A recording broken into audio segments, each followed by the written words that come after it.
Hey, welcome to EPN and EP Live. It is so great to have everybody here. We are starting with something a little bit different today.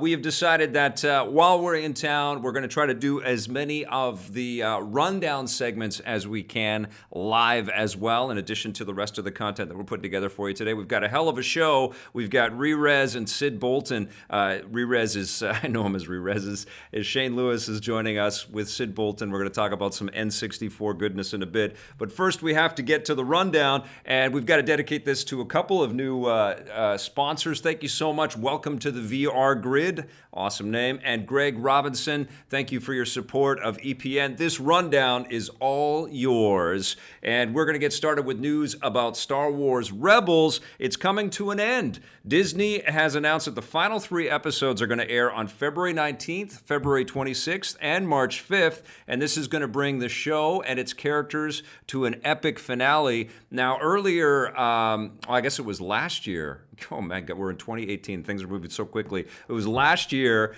I was at Star Wars Celebration, lucky enough to attend many of the panels. One of them that I went to was Star Wars Rebels, and the fervor and the fan love for Dave Filoni and his creations was something to behold. It is with great sadness that this show is coming to a close. I haven't seen every single episode. I've seen a bunch, and they've been scattered. I've got the Blu-rays for season 1 and 2, and I'm waiting kind of to collect it all and get ensconced in it, just like I did with Clone Wars. And Blake wrote down some talking points for me. But what I think Rebels means and Dave Filoni and Clone Wars means, there's a maturity to the way that this guy puts his stories together, and they're very, very surprising and satisfying. It's great Star Wars mythology, and that was very true of the Clone Wars. And I think Rebels started off with maybe a little bit less of a budgetary push, and there was a lot of concern and consternation that Clone Wars wrapped up as quickly as it did, because Disney, of course, wanted its own Star Wars animated show. But Rebels really grew into something very, very special, with lots of great cameos from very famous characters, voiced sometimes by actors that we're familiar with. And they did an amazing job. They have been doing an amazing job with this. I am very curious to see where Filoni goes. I do think that we're going to see more Star Wars animated stuff at every tier. I mean, we saw the recent Star Wars Adventure series that was focusing on the females, the strong female leads that are in the Star Wars universe. I thought that was cool, all these little mini shows. But I do think we're going to see more Star Wars animated stuff. But I feel like Dave Filoni is about to kick it up to another level. And of course, there's a Star Wars live action television show that's coming. I would not be surprised if he is the showrunner on that. So we're going to hear some very cool Star Wars news soon around what the future of animation means for the company and for the brand, and also for what Dave Filoni has got up his sleeve. Moving on to Duncan Jones, who is also one of my favorite topics in entertainment these days. I love this guy. Moon, Source Code, and Warcraft movie director Duncan Jones has announced that his new movie, titled Mute, it will be released on February 23rd, 2018, so it's coming up next month. He was tweeting over the weekend, by the way. I don't know if anybody noticed this. You guys should follow him. He's very funny, and he's always got really cool, lucid commentary on things. But he was tweeting that he wanted the weekend to be over. I think it's because he wanted to announce the release date of Mute. Now, it's not being released in theaters. It's instead being released on Netflix, and this is going to be exclusive to the streaming service. It stars Alex Skarsgård, Justin Theroux, and Paul Rudd, and takes place in a futuristic dystopian world where a mute bartender struggles to find his missing girlfriend. The look, tone, and themes are inspired by Moon, which is phenomenal, and I encourage everybody to watch that movie. Absolutely wonderful film, and it's billed as a spiritual successor to that film.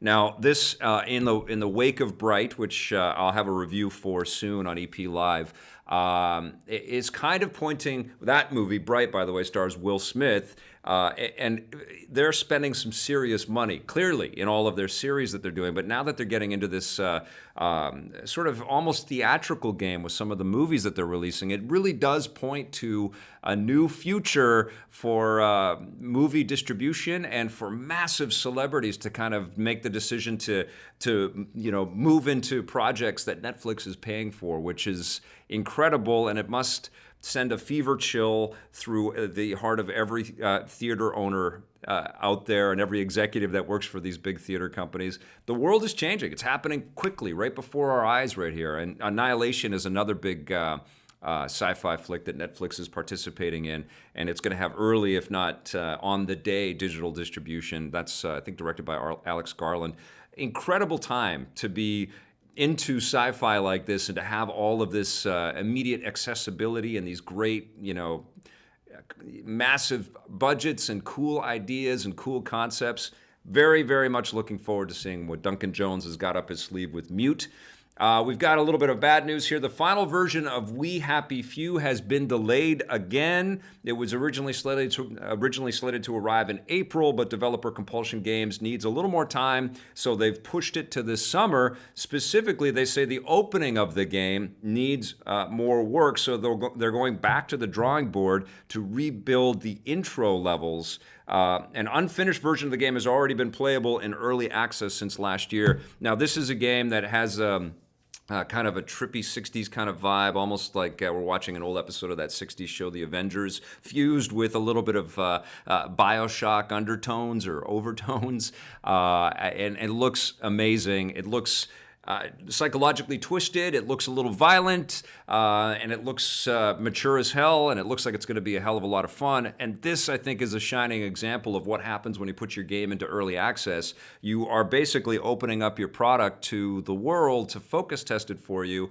and they probably got all kinds of feedback that the beginning needed more work. And I think Compulsion Games, who has been in the business for a while, building lots of indie titles for us over the years, is trying to kind of sort of go on the wake of this hype for this game to reach another level and to kind of, hit some new heights for the studio. My fingers are crossed. I can't wait to play the final on this one. This is one that I haven't really gone in to take a look at early access. I want to get look, they're finished. They're fixing the beginning. They're changing things up at the opening of the game, so that clearly it's not finished, And I don't want to have this is me, This doesn't have to be everybody out there, but this is me. I don't like to have, especially story-based games, out too soon. I'd rather the developer take the time to polish it. And frankly, this opening it up to the world and everybody kind of beta testing the thing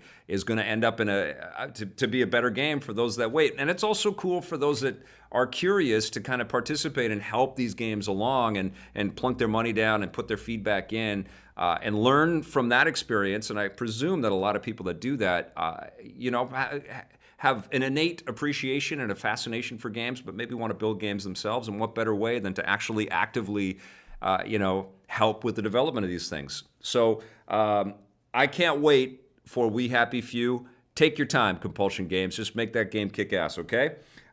Speaking of kick ass games, Image and Form has announced that the original SteamWorld Dig will be released on the Nintendo Switch on February 1st.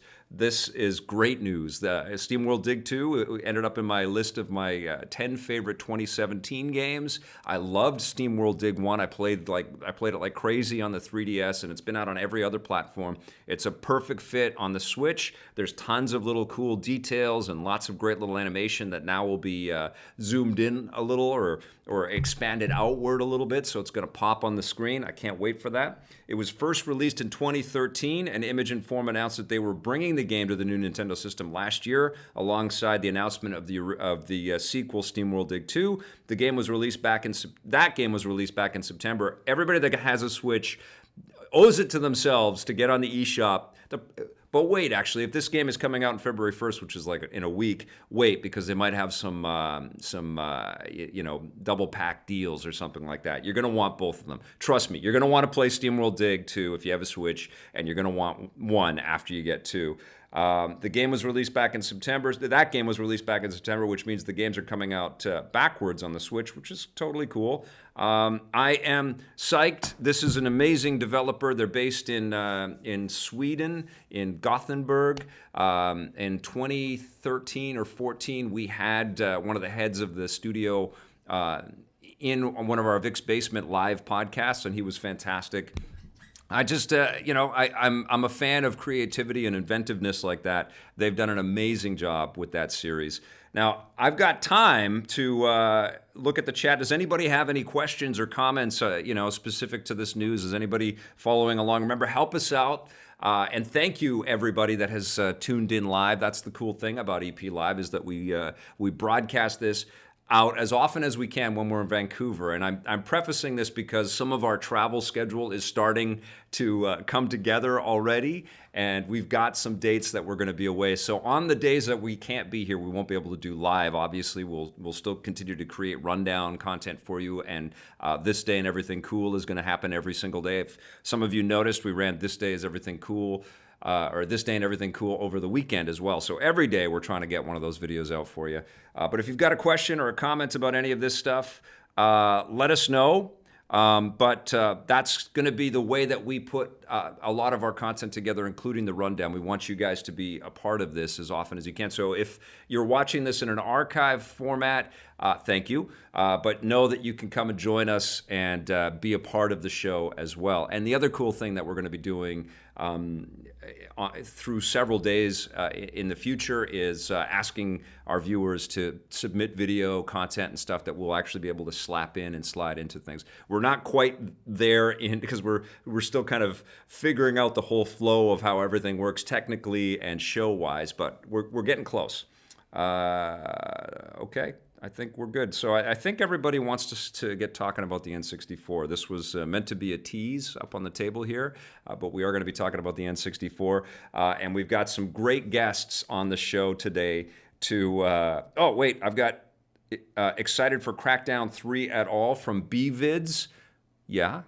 That's one of my 2018 most excited games for sure. I loved Crackdown 1. Crackdown 2 was pretty cool. And I actually think that these recent announcements from Microsoft and Phil Spencer that they're going to invest in lots of new content, and the delay on Crackdown 3 can only mean great things for it. It's an incredibly important title for the Xbox One X this year, and they presumably are going to launch that as they go into E3, unless they delay it again. And if they delay it again, I don't think that's bad news either. I think that means they just want it to be really, really cool. But if they ship it in the spring, as sort of they've hinted that that's happening, it should be a very strong title that will dovetail into them having a very strong, presumably, hopefully, fingers crossed, press conference at E3. So yes, I'm very hyped for Crackdown 3.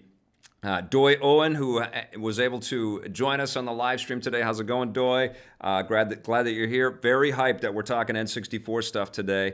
Let's see what we got. EP is the best place for video game news. Oh, thank you, Luis Morales. Thank you so much. Since PlayStation 1. Okay, I've got Adrian Leon. How about that game Siren on PS2 as a buried treasure?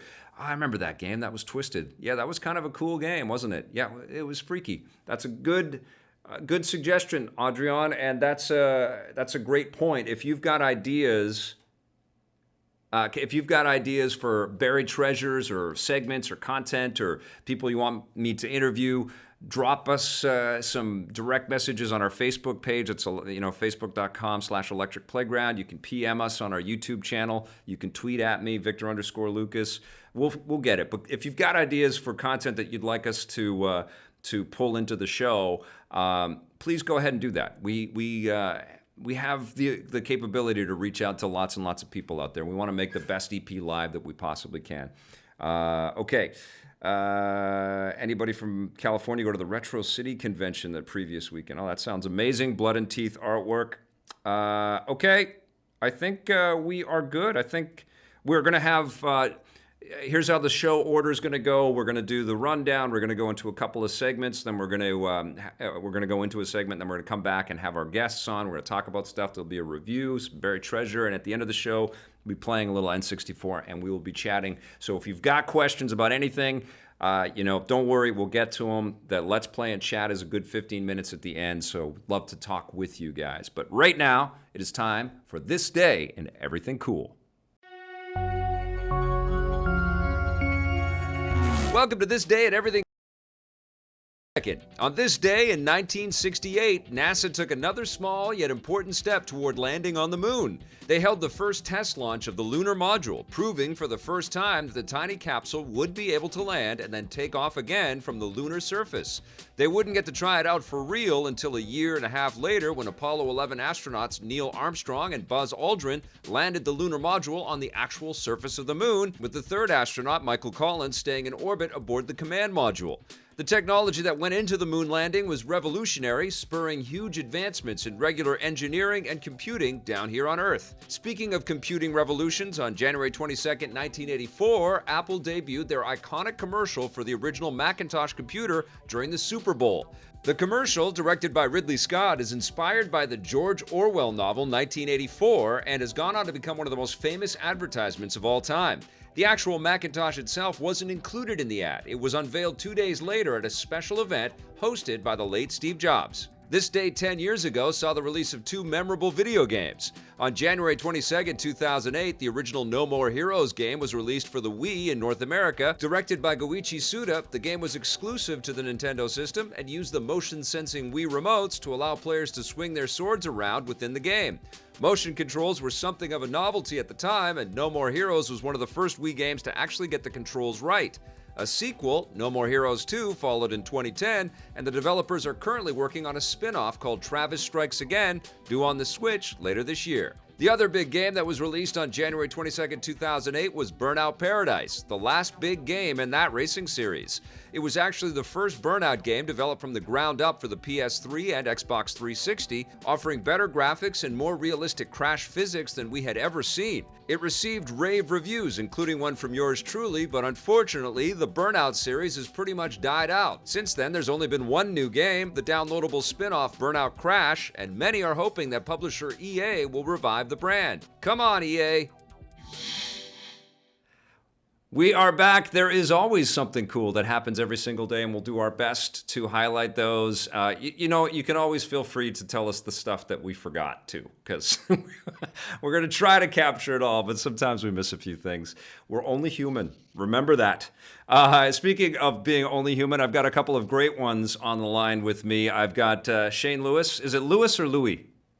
Lewis, you got it. Lewis from Re-Res TV, a fantastic YouTube channel. I've been very impressed with the work that this guy has been doing for a very long time. I was lucky enough to be on his show not too long ago, and we've had some good chats over the last couple of years. But terrific to have Shane Lewis, Re-Res TV, with us. And my old friend Sid Bolton, who runs the PC Museum in Brantford, Ontario, which I have never been to, but Steve Tilley and Shane and Scott Jones and Sean Hatton, and I'm sure, has Marissa been out there too? Sid?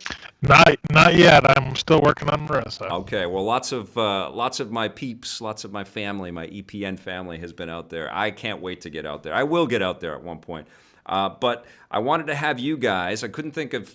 Well, I got to be honest. There's lots of people I could have talked to about the N64 because there's a lot of love. But I thought you two guys would be a hell of a lot of fun because Shane, you do a lot of dissection into weird consoles and failed consoles and bad consoles and weird ideas.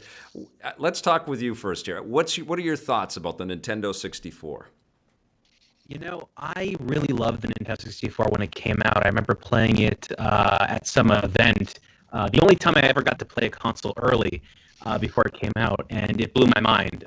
Mario was in 3D, and suddenly the world was different for me. And I had played 3D games previous to that, but never on a console. I just didn't think they really could do that kind of graphic support, like walking around. I remember seeing Star Fox and thinking, well, they must have just taken the Star Fox cartridge and made a game console out of it, because I didn't know any better when I was a kid. Yep. I know that the system doesn't have the best library in the world, but there's enough games on there that I think are really good that make it a console to remember, at least. I have a little bit of that library with me, and Sid, we're going to play a little Wave Race. This is one of my favorite games of that era, and it was a launch title with the N64. But Sid, you have a massive collection of everything, but you can speak to the size of the N64 library. How many games actually came out for this machine? actually just under 300 in North America. I'm not sure what it is worldwide, but about 298 titles in North America. So really not a lot. You mentioned Wave Race, Vic. I wonder if you remember, I'm going to sidetrack us a little bit here. I don't know how well you can see this, but Yeah. do you remember this Wave Race cartridge? Oh my This God, I actual signed that one. cartridge? Yeah, so actually the first time I met you in person, you and Scott, I had you autograph my copy of Wave Race 64. It's factory shrink wrapped, and I like how Scott puts, "Holy crap! I can't believe I'm actually writing on this." That's awesome. And you gave it a 10 out of 10, of course. Yeah. So there, I gave it a 10 on the show, and I haven't played it in a long time, so I want to play it today, and I'm actually a little nervous of checking it out again because I know in rose-colored glasses in the rear view it's better. But what do you think? And I'll start with Sid this time. What do you think it is about the N64 software that makes it a special machine? And tell me a couple of the games that you think really signify the success for Nintendo with this platform. well, I think one of the biggest things about it was the transition to 3D, and it wasn't just Nintendo that was doing that. It was the entire video game industry moving into 3D and not really knowing how to move characters around, how to deal with a camera, things like that. And Nintendo definitely showed how good they are at making games in general by what they did with Super Mario, of course, and of course we can't forget about, for me up until recently, the recent Zelda. We can't forget about Ocarina of Time. So this is actually I have the collector's edition here. This game changed me.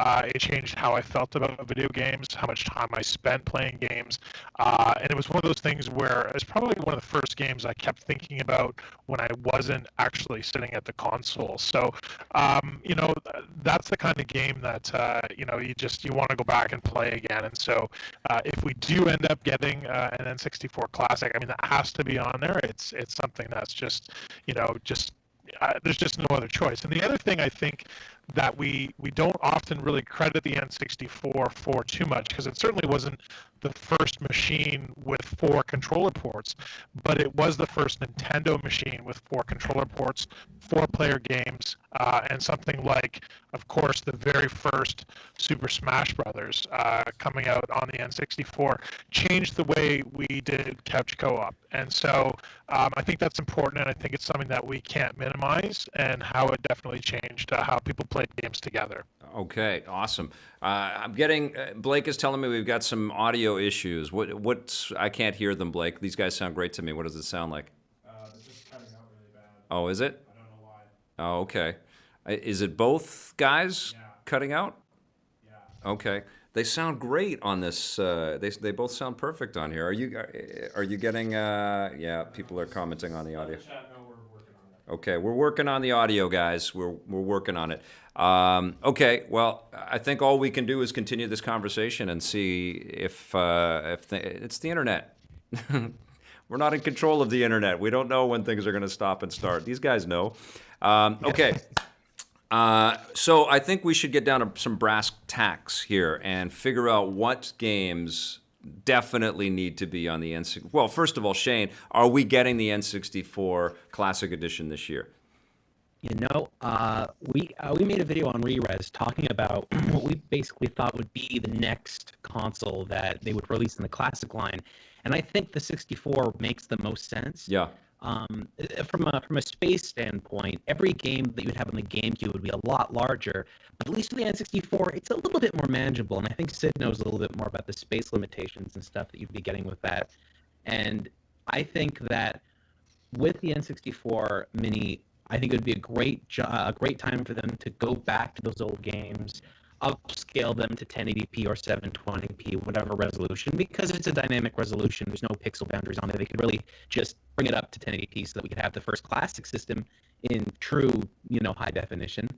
I think the best thing that we could hope for is them releasing a system that matches the same size as the SNES Classic and at least has 4 ports at the front. I mean, I would love that because I think it's so important. What Sid talked about with Smash Brothers it's not just Smash Brothers. It was almost every game that had multiplayer supported 4 players, because it was just, why wouldn't you? Yeah. Obviously, it can be a little taxing on the system, but I honestly think there's something they are going to do. Sid, could they use the same technology, the same chipset that they've been using on the NES Mini and the SNES Mini?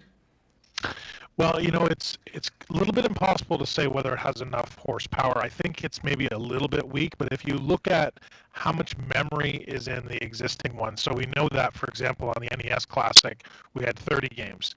On the Super Nintendo Classic, we only had 21 games. I think a lot of people were like, why is that? Is it because, hey, we're licensing less games or whatever? But a lot of it has to do with space.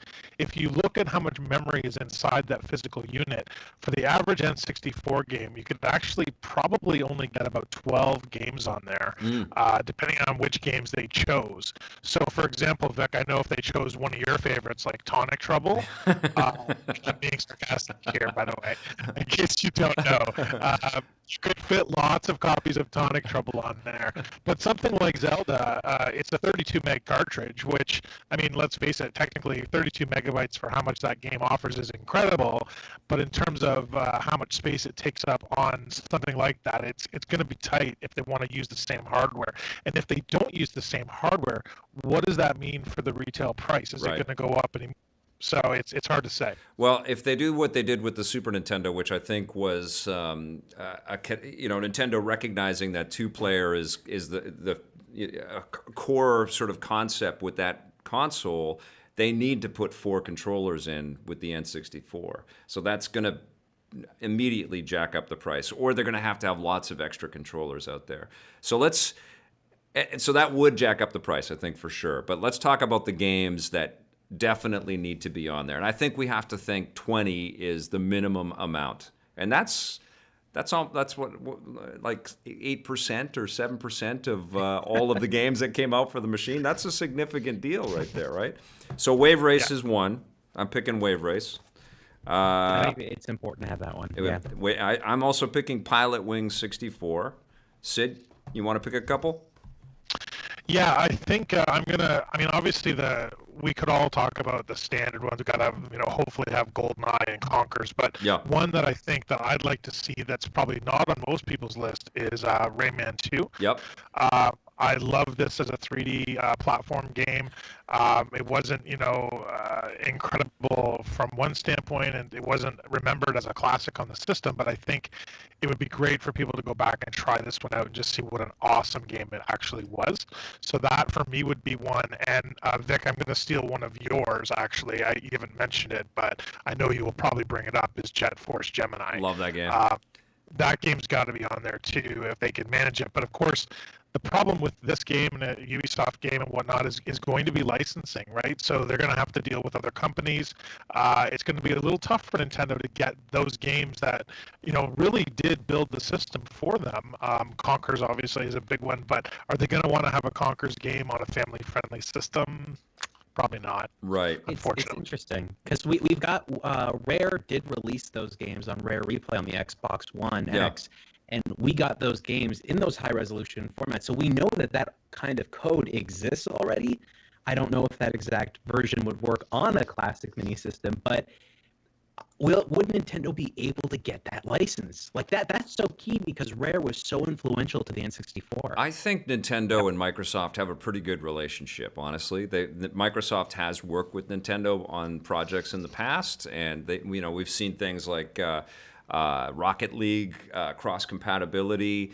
They're within spitting distance of each other in Redmond. I think that they would work together, and I think that would be a nice olive branch for any bad blood that may have continued to exist after the sale of Rare to Microsoft. Because obviously Microsoft is fully aware of the importance of that, range of software that came out from that company for this specific platform. And when I look at the N64, I get good feelings about Rare, in a massive way. Like Diddy Kong Racing is one that I think definitely has to be on the machine, and it's one of the most underrated kart racing games of all time, I think. It's one of the best, and I don't think people give this game enough credit. It had a story, it had fantastic multiplayer, amazing soundtrack, great sense of humor, incredible game. So I've laid down 3. Sid's laid down two or 3. What games would you like to see there, Shane? Boy, so there's a lot of racing games out there. You know, there's Mario Kart Yes. and all that stuff. Beetle Adventure Racing is one. I think Sid has a copy that he's going to. Got it right here. Look at this. Yeah. Yes. Now that game is Electronic Arts, and that game was so fun. But I think a lot of people thought it was just a gimmicky game or a bad game that they just threw away. But it was actually really fun and enjoyable, and I think it surpasses what you would expect from a game like that, because they weren't going for that whole Need for Speed type gameplay or more realistic gameplay. It's really bizarre and strange and has a lot of strange level design, but it's just a really knockout experience, and I think it's something that's worth seeing again. Absolutely. It almost could be, there could almost be like a racing subsection on the N64 Mini, right? There's so many good racing karts, and I've got a couple here too, like 1080 snowboarding was pretty damn incredible. And they never could quite replicate this. They couldn't replicate this, and they couldn't replicate Wave Race any other time they tried to connect with those. F-Zero X was a great N64 game. The San Francisco Rush game, or the Rush games, there was Rush 2049 and San Francisco Rush. Those would be incredible. I don't think that they're going to do Conker's Bad Fur Day, and it's specifically for what you mentioned, Sid. I don't think they would try to, if they want this console in Bed Bath and Beyond and stuff like that, they're not going to want to put an M-rated game where your cute character, no poo song with little corn teeth. But I think Smash is definitely on that sucker. I think Blast Corps. You guys remember this one? Yeah. Yep. This was a pretty damn cool game. I've got a $6.95 price tag on there. I think we bought this secondhand, but this game was amazing. It was you had to like basically navigate a nuclear bomb through cities and things without blowing up. Kind of dark subject matter in 2018, but Yeah, really. you had to do that. How about the Rogue Squadron games? The Factor 5 stuff, yeah. Yeah, those would be awesome for sure, and especially with Star Wars being sort of it's continued to be such a loved franchise. That would be great if they could get that on there for sure. Yeah. I would love to see. Speaking of Factor 5, I would love to see Indiana Jones and the Infernal Machine. Yes. And what I love about this, and this is quintessential Nintendo 64 stuff. Sid's got a box of that, and that one's hard to come by. Yep. Especially in the box. Yeah, the box is tough. Well, it was the only way you could actually get this game was it was a rental at Blockbuster, so that's why so many boxes got destroyed. Oh wow! Because if people, and actually I had to obtain mine by buying the box from Blockbuster and the game from a video store. The only other way you could get this game was through the LucasArts website. So it was either Blockbuster or directly from LucasArts, and so that's why of this are really, really tough to find these days. So that's a tough one. And you think because of that, it's got to be not a great version of the game because it's N64. That may be the best version of that game that exists due to increased texture quality, model work, better gameplay and performance. Like they worked really hard on making the Nintendo 64 version such a great thing, and then they just didn't release it in the stores for people to buy. It's like the makes story. No sense. It makes me so upset. Indiana Jones has been so squandered in video games. It's crazy. We did this huge story in Electric Playground, and I got dressed up as Indy, and I sort of had to I had to get into LucasArts to steal the cartridge and run away, and got chased by the developers. I had a blast with that game. And you're right, Shane. I would love to see Indiana. I don't think it will be there though. This will be another time where it's like, yeah. Screw Indiana Jones. We're not going to put him in there. I have Yoshi's Story up on the desk, and I think that should be up there. I've got other titles. Of course, we're going to see Star Fox 64. Of course, we're going to see... are we going to see GoldenEye? You'd think that's a no-brainer, but would we see GoldenEye on this? That's hard because it's so many hands are in that pot, and you don't know who's going to be able to say yes. Or if one person says yes, they probably all want it on everything. So right, and Pierce Brosnan gets a paycheck if that's on that thing, right? I think it's all about money for that one. I think that one's going to be really tough for sure. Now, what do what do you guys think about, like, on the SNES Classic we had Earthbound, which I know for me as a collector was one of those titles that was very, very expensive. Like, if you have it complete in box, it's worth a lot of money. Yep. It came out now, all of a sudden the value of the loose cartridge has gone down tremendously. Although interestingly, the complete in box price has continued to rise with that game. But what about if we had something like Clay Fighter Sculptor's Cut? I just checked the prices on this one. Wow. Right now, a boxed copy of this, similar situation, rental only copy at Blockbuster. In the box, complete, you're looking at around $2,000 US for this game. Holy This crap. is the most expensive N64 game there is. Now, what happens if this gets released on a compilation like this? Does it devalue the loose cartridge? Probably. Does it affect the complete in box? I don't know. But is that going to happen? I don't think that. That's what I'm wondering. I mean, Interplay is the publisher on that one, and I think that the rights around Clay Fighter are probably incredibly messy. Yeah. And I think because Nintendo, it was a success, the N64, and they had just enough games, and they had just enough excellent games that a lot of players wanted that machine and got that machine. We all think of it fondly. Probably our whole chat is it is lighting up right now with lots of great thoughts about N64 software, and we'll get to some of that in the chat at the end of the show, by the way. But I don't know if it sort of resonated into the mainstream like the N64 or like the SNES did and the NES especially did, but I think they're going to probably try to pick the safe choices, the ones that they know are 9 or 10 out of 10. You know, almost every single one of those games. I Now, feel like Nintendo. Go ahead, Shane. Okay. Go ahead. I think that anyone that or any game that they could possibly pick, mostly I think they're gonna go from their first catalog stuff. So Pokemon Snap, Yep. Pilot Wings, things that they had a big hand in making, and they're probably very proud of, and they want to show that off. Plus, it's a lot cheaper for them. Yeah. But there are some like those classic ones. Everyone likes Banjo Kazooie and Banjo Tooie. Yep. And Mischief Makers and Donkey and Kong games from other 64. companies. Yeah, and I think those are some. The N64 is a very interesting console, not because Nintendo made it work, but because other companies were just as successful on that system as Nintendo was. Well, It's a and very Rare interesting thing. specifically, like they can't release this thing. I don't think they could do it without Rare. Like if they went and said, "Look, we're going to make this, but none of the Rare games are going to be on there," that would really piss a lot of people off, I think.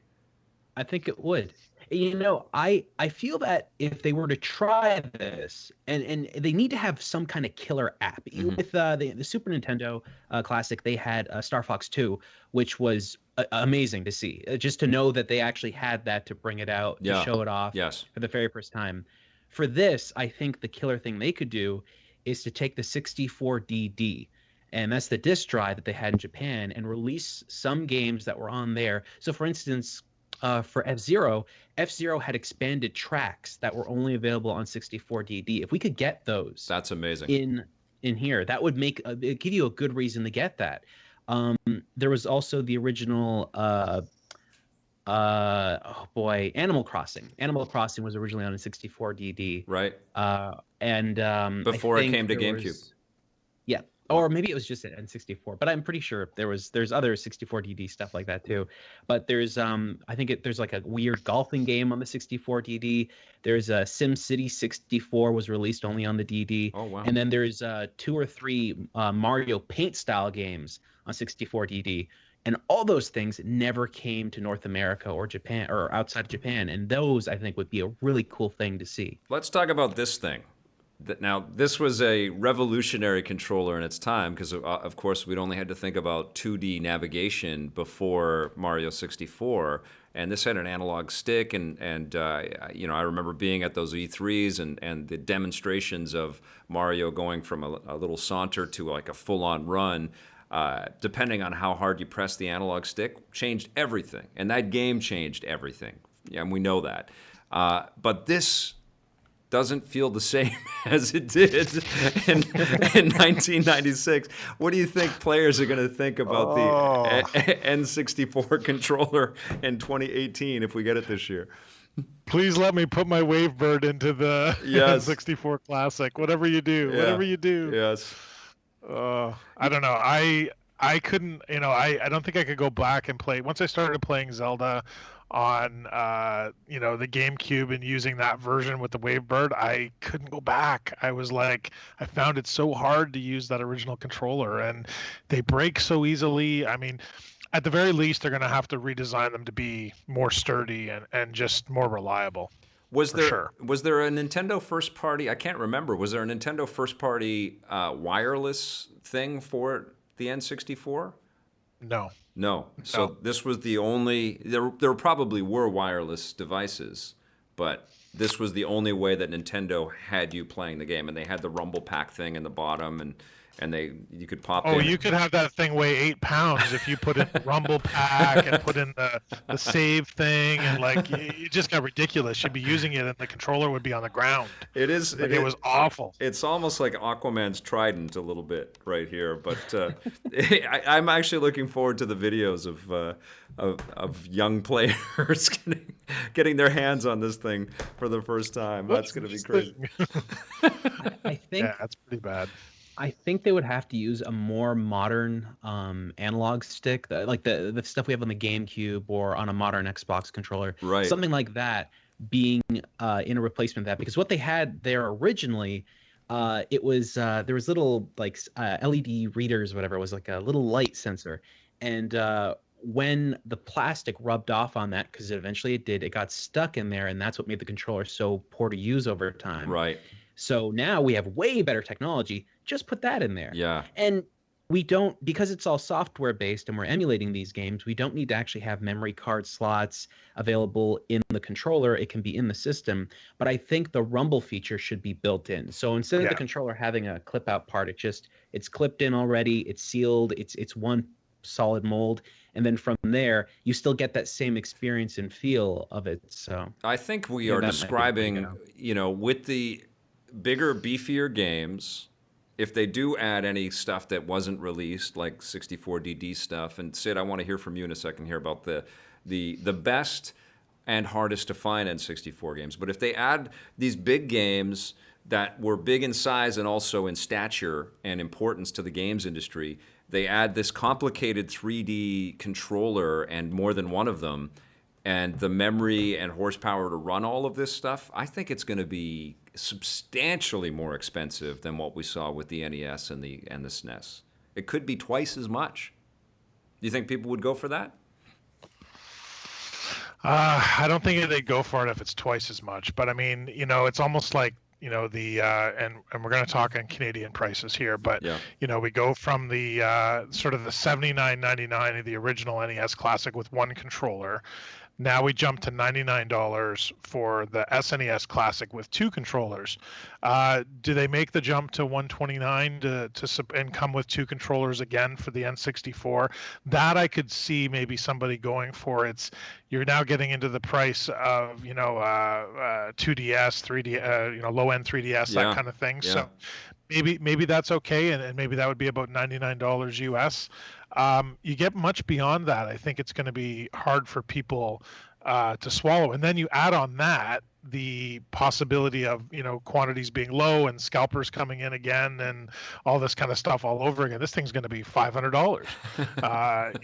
It's going to be just crazy. You might as well just go and try and find one at a pawn shop or something like that and get an original. But I think the price might be higher. It worries me a little bit, but at the same time, I think Vic, you were to your point about the fact that one of the things that's great about this rediscovering these classics for people that are not us, because we have to remember we're a little different, right? Because video games are pretty much our lives. Yep. But for the average person to go back in time and be able to take a system and do something with it, they're going to want to do it with the two players, I think, and I think that's important. And there are so many games that were great multiplayer. Like Shane, you were saying, it's more than just Smash Brothers. I mean, things like games that people could discover, like Gauntlet Legends, being able to play 4 players in any gauntlet game, absolutely amazing. So that's going to be important. So you're going to, by the time you add 4 controllers, now you're probably going to be $200. So it's going to be pretty expensive. It's going to be a major purchase. Which they could just add all of these games to the Switch and make everybody happy. That's probably why we're not getting these things as quickly and as big of a quantity as we all want them to, because Nintendo is counting the numbers and sort of doing the full analysis of this. Sid, what game did most people not pick up or was very difficult to get, but was really good and is considered an N64 must-have or classic? Well, if you're into the RPG scene, then you're going to want to try to get Ogre Battle 64. Cool. This is a good game, has become very expensive.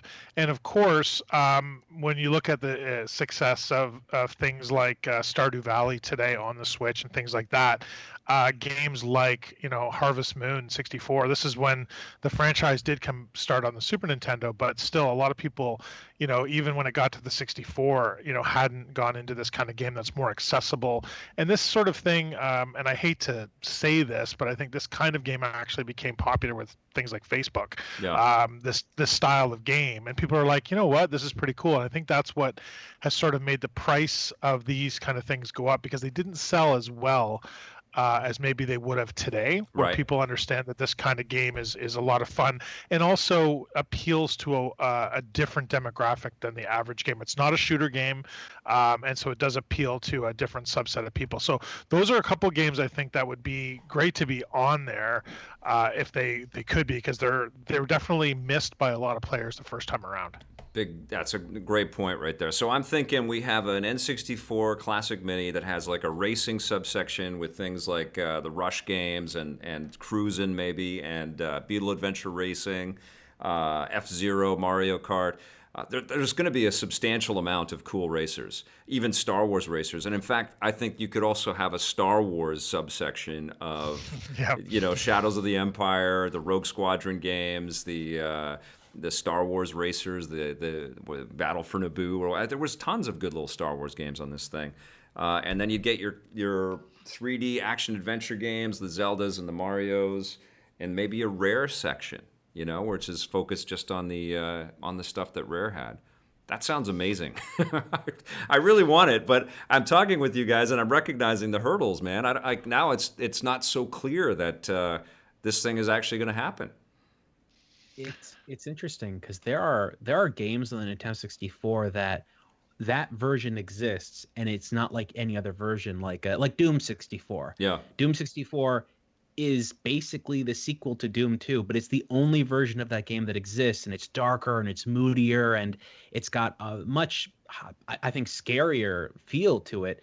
And I think, like you were mentioning earlier, both of you guys are just saying I don't think they want to go to that darker place, but Resident Evil 2 is on the system, exists only in the way it does in that system, and it's impossible that game is on there, but they managed to get it on there with all the cutscenes, and that's the kind of stuff that the Nintendo 64 surpassed expectations with, because you just didn't expect those kind of games to be on there or to be in the way that they were there. So every week I was fighting with Tommy about how much I love the N64, and he was all PlayStation all the time, and to my eyes I liked a lot of the look of the N64 stuff better than the PlayStation stuff. It was a great era in games, though. There was a lot of really cool creativity. Another franchise that I think really sprang to life on the N64 was Turok, when Acclaim was a big video game company back in the day. This was an awesome conversation. I know that everybody on the chat and everybody that's watching this right now is thinking fondly back to the N64 days. And who knows if we're going to get that announcement this year. But I think we'll all have our radar dishes on. I know one thing, though. I'm going to have both of you guys back on for various things if you'd like to come back. But I really appreciate you both taking the time to be here with us today. And have an awesome day and go play something that's on a Nintendo platform. Sounds good. All right, you guys, take it easy, and we'll see you very soon. But right now, we've got to take a look at a brand new buried treasure.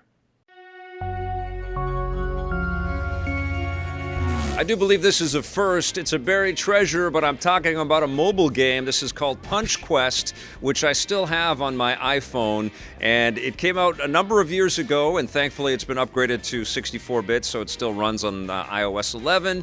It's a classic endless runner, but it's also an RPG, and you're also punching everything. So there's a really great sense of humor about this. All of the sprite-based graphics are really punchy, no pun intended, on the screen. They look incredible, and characters and objects and, you know, money bags and chests and stuff all flip and fly all over the place as you're whipping through this level. You have to make some really quick decisions about sort of the path that you're going to create through the level. There's obstacles you have to leap over, which you jump over by an uppercut move, which is pretty cool. And then you've got, you know, little mini bosses that you have to take out, and you know, chests that you open and power-ups that you obtain along the way. It's kind of a mix between an endless runner and a procedurally generated roguelike. So you have to start from the beginning every time, but it's so fun to play. I played this several years ago, and I keep going back to it. That's why Punch Quest definitely is a buried treasure. See, there's some great games that you can still play on the mobile devices out there. I've got one or two other ones that are lined up, so stay tuned for that. But right now, we've got a brand new review for you of something that is very retro.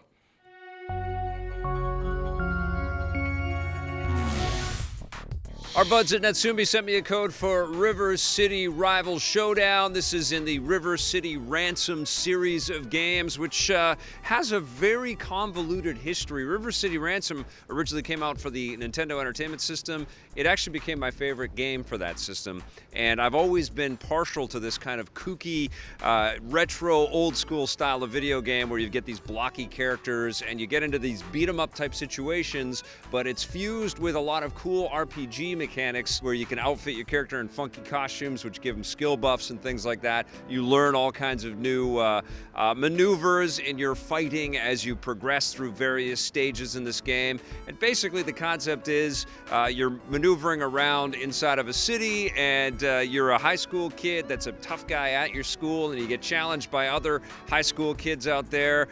You get asked to partake in some adult situations, like go into a bar with some strange dude that wants to sit down and have a drink with you. And there's this constant fourth wall breaking sense of humor and irreverence about this game, which I really like.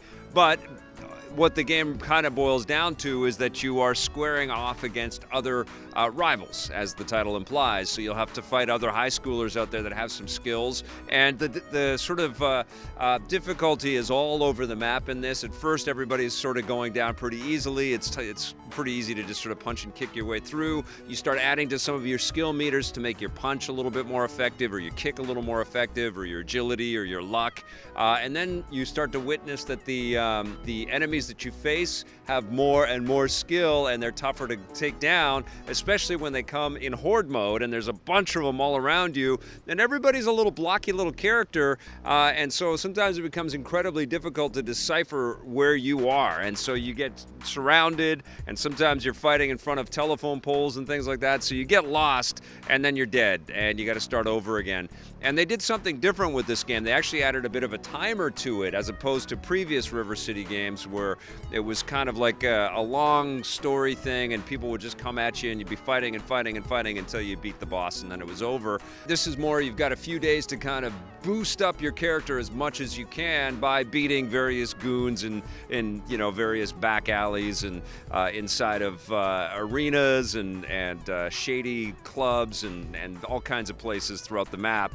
And then at the end of that, you've got the battle day, and you've got to go and prove your worth and show that you've got all the skills that it will take to make you the toughest dude in town and take out the other high schoolers that are out to get you.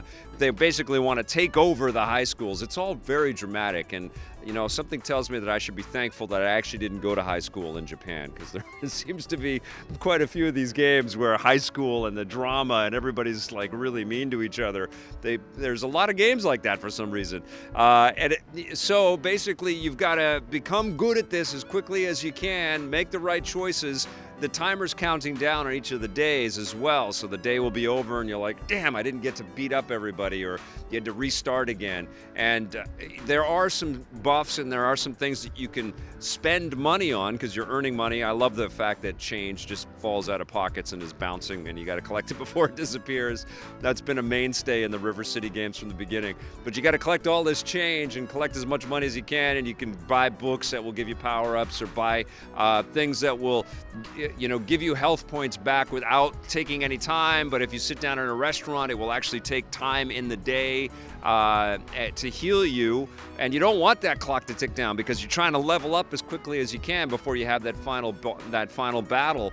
And so that's kind of cool, but what I don't like about it, apart from the fact that when it's in a huge cluster, it's really hard to see where your guy is that if you don't make it to the end, you will end the game, the credits will roll, you have to watch all the credits roll, there's no skipping on any of the conversations or anything, and then you can start all over again. You can either start from day one or you can start from your save point, but then if you don't do it again off of where your save point is, you got to watch those credits roll, can't skip them, and then you got to start the whole damn process all over again. I wish there was a little more elegance with the way that you could plow through some of this unnecessary information, because there's a bit of a Groundhog Day element to all of this. But you know what? This series has always charmed me. They also include this fictional video game variant on River City called Double Dragon Duel, because River City and Double Dragon have an intertwined kind of history, and that's kind of fun too, where you're basically squaring off against opponents and trying to get to the end boss fight and beat the boss fight. You can share that with another 3DS owner as well through download play, so you can, off of one copy of the game, you can both be playing the Double Dragon Duel. River City Rival Showdown is also a cooperative game. You can play that with another person. I like this game a lot. It really speaks to the retro gamer in me and the lifelong River City Ransom fan that I am. I'm going to give River City Rival Showdown a 7.5 out of 10. Such a trip to go back into the Retro City games. I played a little bit of the retro. No, it's not retro. What is it? It's River City. It's retro. It's a retro game. River City Rampage on the NES. I played a little bit of that. I think I have it on my 3DS. Such a cool thing. And then I've been playing obviously the Rival Showdown game. And they're quirky, man, but they are super fun. So we talked about the N64 a little bit earlier, and of course, knowing that we were going to do that segment today, I said we have got to play some N64. So I have this doodad that allows us to plug in an HDMI source into the television, and we can stream some. Let's do that. This is a new segment that we've launched for this season 28 of EP, by the way. Thanks for joining us. It's called Let's Play and Chat, and so we talk for about 15 minutes, and we play through some of this. Now, I threw in Wave Race. If we get enough votes for something else that you guys want me to throw in, I will, but I'll play a little bit of Wave Race to get things going. The chat and the Let's Play lasts for 15 minutes. That's the deal. We try to make this nice and tight and have some fun. Okay. Okay, so I'm going to pause the timer so we're not blowing that. Okay, one sec. I'm going to reset it for 15 minutes. We are good. Blake is working on the audio issues. Everybody, round of applause for Blake. He's bouncing from computer to computer and putting on headphones to try to see how we're sounding here. Is it the game? Is the game pump through? Is that causing an issue? Let's see. Man, it's been forever since I played Wave Race.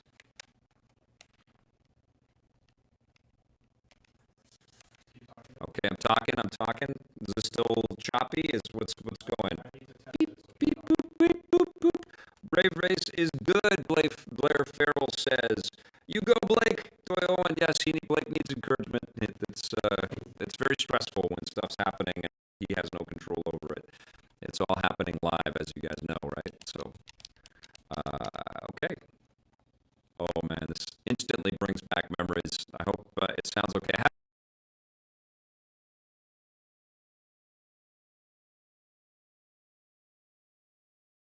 Just make it easier for us to see it on the thing. Now, obviously, I'm looking at the screen quite a bit, so I'm not looking at the chat.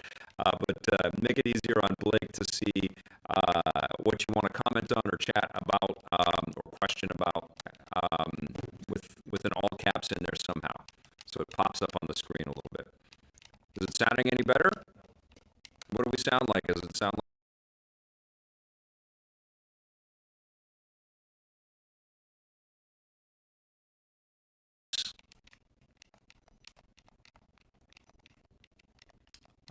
Still sounding choppy and weird?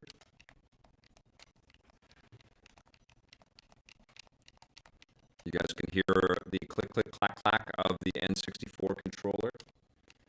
Crackle is still there, but it's tolerable. So there's some crackle. Did I hit a wire or a cable when I was setting everything? Okay. We're using OBS, and it kind of gives us IBS. I'm sure everybody that's streamed anything has made that joke before, but it's not always easy.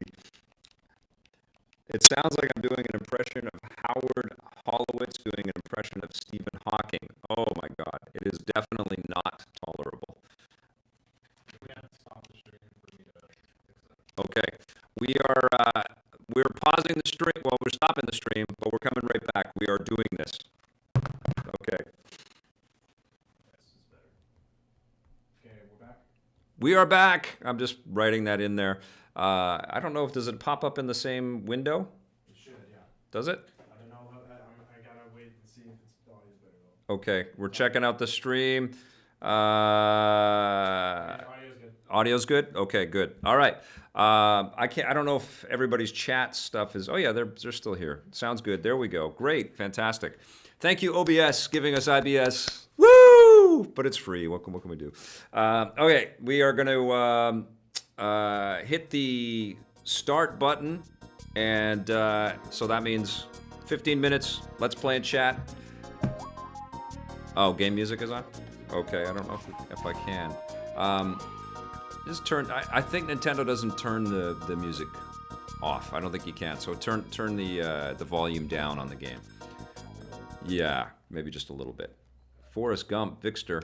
Oh man, that shows you. That shows you how long ago this cartridge was plugged in. Rain Man. That is hilarious. Okay, so game over.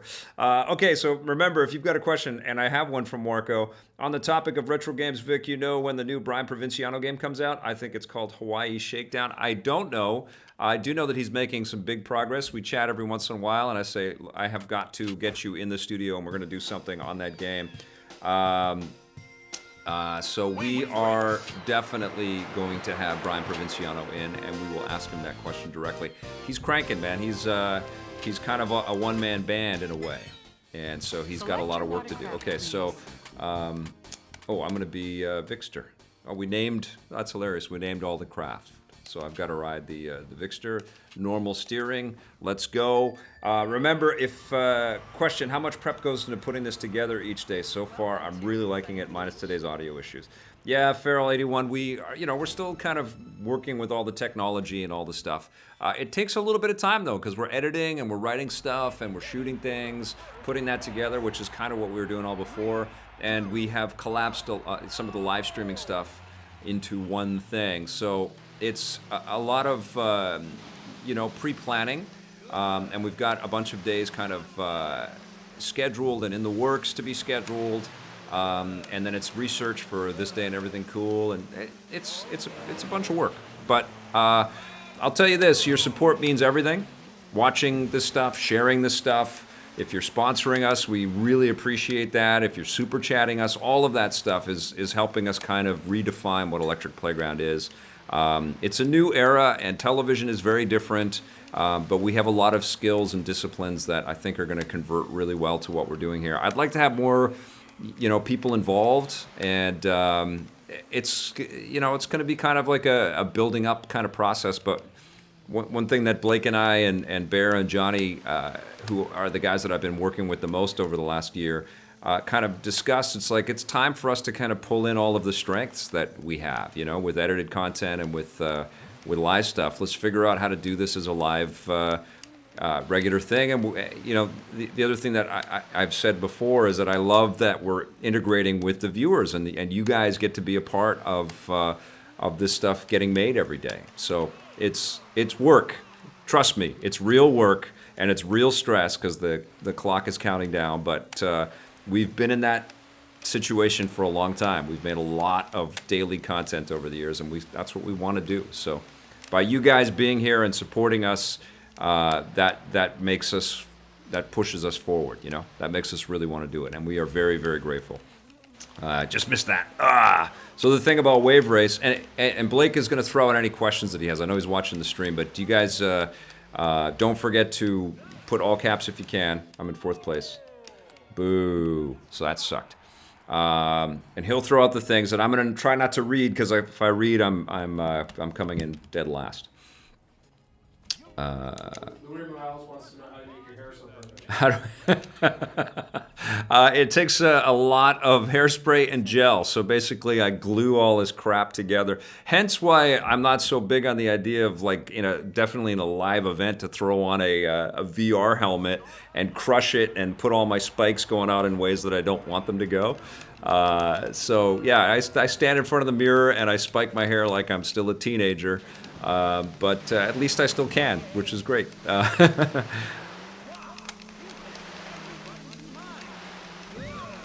It's my wacky, weird style. There we go. Remember this? You could go underneath the water, and you could bounce off of the waves. This still plays perfectly. This is an incredible game. It's kind of like I'm doing a live buried treasure. Who in the crowd that's watching this right now had the N64 and bought this game and played the hell out of this game? I remember late night sessions trying to beat my times on this, and I was, working with lots of EP people. This was like season 1 or 2 of the show, and there were a few of us. John Shaw was one of those guys. Hi to John Shaw if he's watching. And we would compete with our times, and we would try to get better than each other all the time. But I remember lots of late night gaming sessions here. But who played this game, and who's got some fond memories of this? This was one of my fondest gaming memories from back in 1996. Such an incredible game. Launched with the N64, and the water physics just blew my mind. They're still incredible. So there is some kind of power-up thing that oh yes, I can do stunts and stuff. I forget all the, the minutia, all the mechanic stuff, but it's such a cool thing. And I have extra power. I don't know if there's some turbo thing I can pull, or is it just making me go faster? I'm in 4th place again, though. Ouch. And I just hit the wall. A lot of people in the chat say they didn't have this particular game. I know, it's kind of weird. I mean, we're talking 20 years ago. This is going way back. 21 years ago.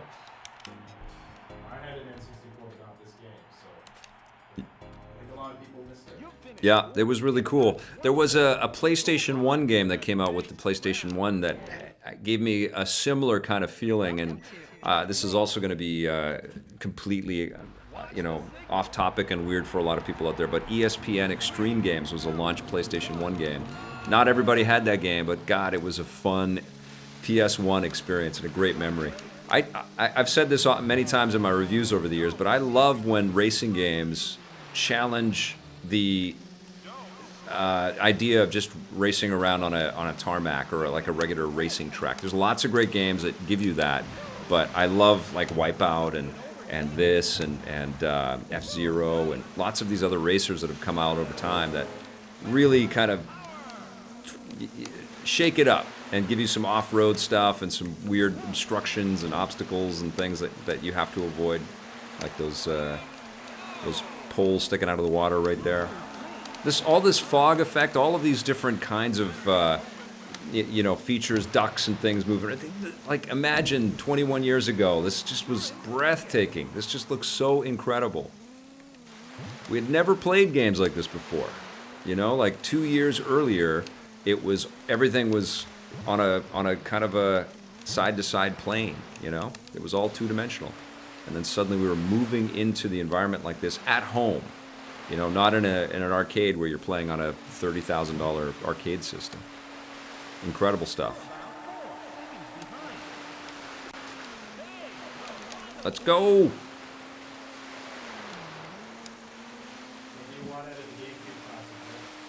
Ooh. Oh man, there's so many incredible games on there. I think that's another worthy segment. I honestly, for the GameCube, I just want to start seeing those games on the Switch. I think it's time for the Virtual Console to light up on the Switch. And I think I would prefer at this, like, I almost feel like the GameCube is post-Switch, like they do a GameCube Mini.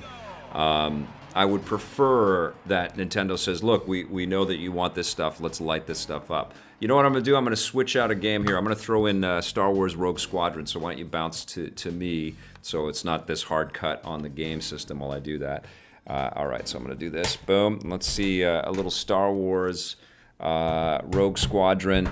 Don't cut to it yet. Let's see if I can turn the Star Wars music off, because the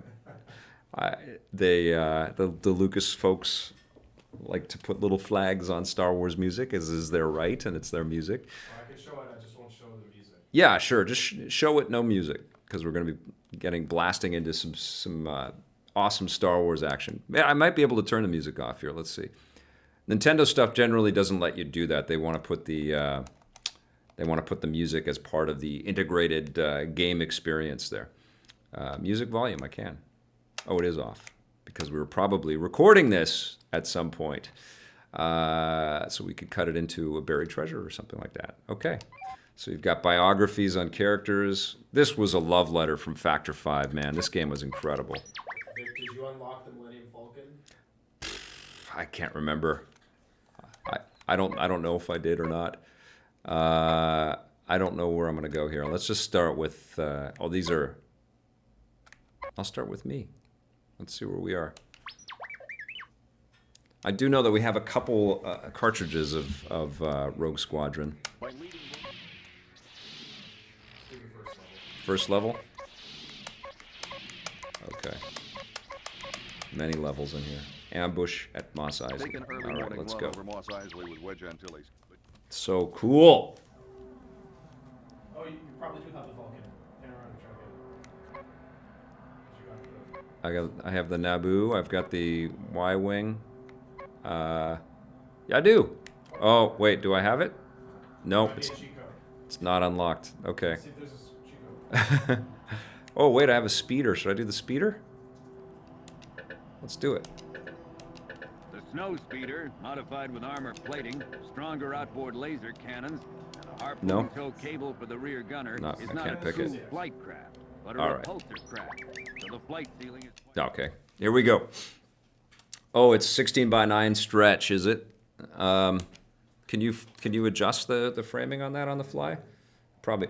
Question, I know you like Wipeout. Have you ever tried Redout? It's a really, really good futuristic racer on Steam. I haven't tried it. I've heard good things about that, though. I did dig there was a quantum... something called Quantum Redline or something like that I dug as well. Might be the same guys. Oh my god. Oh yes. Oh man, this brings me back. I'm reaching for another thumbstick because I've been playing a lot of Star Wars Battlefront 2 and I'm wanting to whip the camera around, but there is only one thumbstick on the N64. It's so crazy.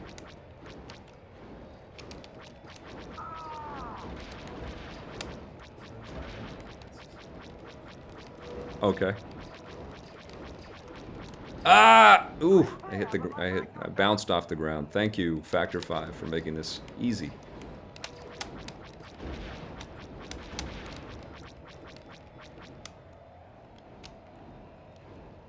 So cool.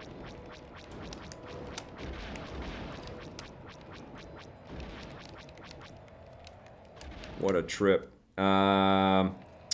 Question. Oh, Wipeout. No, that was a Warco A question. I tried to keep my thumb off the second thumbstick in Battlefield to keep me out of uncontrollable spins. Yeah, it sometimes gets a little hectic, doesn't it? Oh, there's land speeders in Mos Eisley. Very cool. Okay, so where am I supposed to go? Follow the orange triangle on the map. So Did you buy did you play this game? Yeah. Yeah, super cool.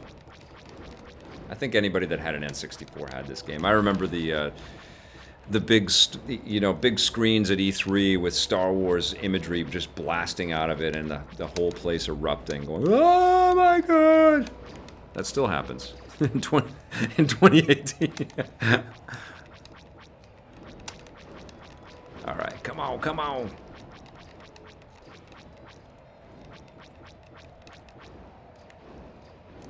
This is kind of a boring level. Let's get into a space thing if I can. Okay, here we go. Episode 1 Racer was my Star Wars jam on the N64. That was actually pretty good. That was a pretty good little game.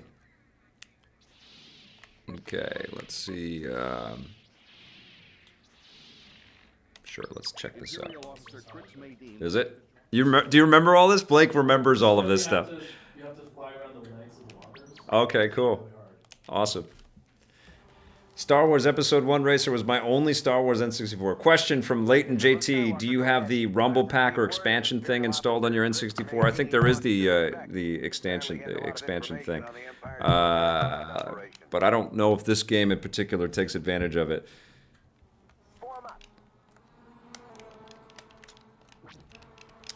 Now, Rogue Squadron 2 came out on this machine too, right? And then it was Rogue Squadron 3, or was it Rogue Squadron 2 on the GameCube? Because we've got a question from Thigh Furious saying, remember those graphics? They still hold up. I know the GameCube one looked incredible. 2 was on the GameCube. Yeah, that was amazing. 3 was also on the GameCube. Oh, and 3 came on the GameCube, okay.